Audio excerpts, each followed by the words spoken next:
আরব সাগরে নতুন রণতরী পাঠানো আর ইসরায়েলে অস্ত্রের চালান পাঠানোর অনুমোদন দিয়ে ট্রাম্প বিশ্ববাসীর চোখে আঙুল দিয়ে দেখিয়ে দিলেন নিজেদের সারাক্ষণ শক্তিশালী দাবি করা মার্কিন বাহিনী কতটা নাজুক পরিস্থিতির মধ্য দিয়ে যাচ্ছে। ট্রাম্পের নতুন সিদ্ধান্তে এমনটাই বলছেন বিশ্লেষকরা।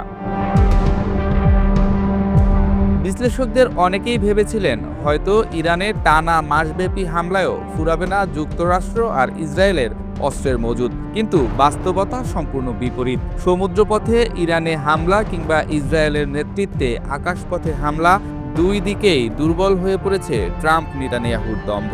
অন্যদিকে দ্বিগুণ তিনগুণ ক্ষিপ্রতা নিয়ে আক্রমণ অব্যাহত রেখেছে ইরান, এমনটাই বলছেন বিভিন্ন আন্তর্জাতিক সমরবিদরা।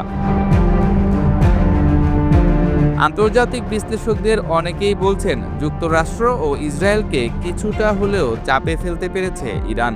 এর মূল প্রমাণ মিলছে দুইটি ঘটনার মধ্যে: যুক্তরাষ্ট্রের নতুন যুদ্ধজাহাজ মোতায়েন ও অস্ত্র সরবরাহের সিদ্ধান্ত, আর ইরান ইসরায়েল যুদ্ধের বাস্তব পরিস্থিতি। যুক্তরাষ্ট্র মধ্যপ্রাচ্যে আরেকটি বিমানবাহী রণতরী মোতায়েনের সিদ্ধান্ত নিয়েছে। ফক্স নিউজের প্রতিবেদনে বলা হয়েছে ইউএসএস জর্জ এইচ.ডব্লিউ. বুশ রণতরীর মোতায়েন পূর্ব প্রশিক্ষণ কার্যক্রম শেষ হয়েছে এবং এটি শিগগিরই পূর্ব ভূমধ্যসাগরের দিকে যাত্রা করবে।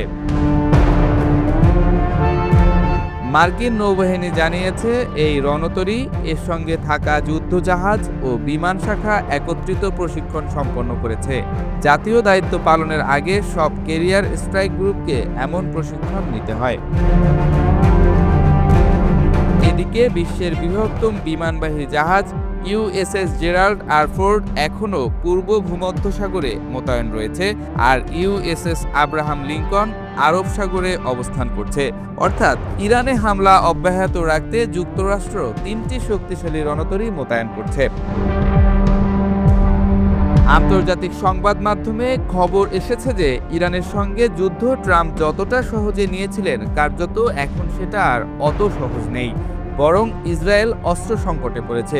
এই অবস্থায় যুক্তরাষ্ট্র ইসরায়েলের জন্য জরুরি অস্ত্র সরবরাহের অনুমোদন দিয়েছে। মার্কিন পররাষ্ট্র দপ্তর আনুমানিক $15.18 কোটি অস্ত্র বিক্রির অনুমোদন দিয়েছে, যাতে বিভিন্ন যুদ্ধাস্ত্র ও লজিস্টিক সহায়তা অন্তর্ভুক্ত রয়েছে।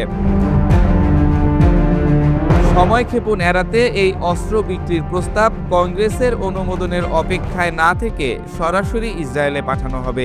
মার্কিন পররাষ্ট্রমন্ত্রী জানিয়েছেন জরুরি প্যাকেজে BLU-110 বোমা ও প্রযুক্তিগত সহায়তা থাকবে। পররাষ্ট্র দপ্তর বলছে এই বিক্রির মাধ্যমে ইরানের উপর হামলার সক্ষমতা বাড়ানো হবে।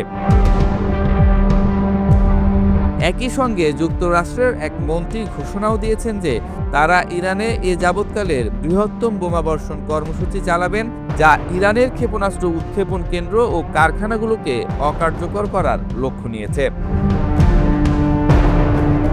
বিশ্লেষকরা মনে করছেন এসব পদক্ষেপ যুক্তরাষ্ট্র ও ইসরায়েলের দুর্বলতা এবং ইরানের কৌশলগত সাফল্যকে নির্দেশ করে। যুদ্ধের শুরুতে অনেকেই ধারণা করেছিলেন ইরান দ্রুত বিপর্যস্ত হবে, কিন্তু পরিস্থিতি উল্টো প্রমাণ করছে। অস্ত্র সংকট মোকাবেলায় যুক্তরাষ্ট্রের জরুরি সরঞ্জাম পাঠানো এবং তিনটি বিমানবাহী রণতরী মোতায়েন করার পরিকল্পনাই বোঝাচ্ছে যে ইরানকে থামাতে বড় ধরনের সামরিক ও অর্থনৈতিক সম্পদ নিয়োগ করতে হচ্ছে। অন্যদিকে ইরান বারবার পাল্টা হামলা চালিয়ে আকাশ প্রতিরক্ষা ভেদ করার চেষ্টা করছে, হরমুজ প্রণালীর নিয়ন্ত্রণ নিয়ে চাপে রাখছে এবং আঞ্চলিক সমর্থন আদায়ের চেষ্টা করছে। ফলে যুদ্ধের ব্যালেন্স এখন ইরানের পক্ষে না থাকলেও বিপক্ষে নেই। এটা স্পষ্ট যে যুদ্ধ যত দীর্ঘ হবে ইরান ততই ভিন্ন ভিন্ন কৌশল অবলম্বন করবে। তবে ইরানে ভয়াবহ হামলার যে ঘোষণা ট্রাম্প দিয়েছেন সেটা কার্যকর হলে ইরান কতদিন টিকতে পারবে সেটা নিয়েও বিশ্লেষকদের নানা মত পরিলক্ষিত হচ্ছে।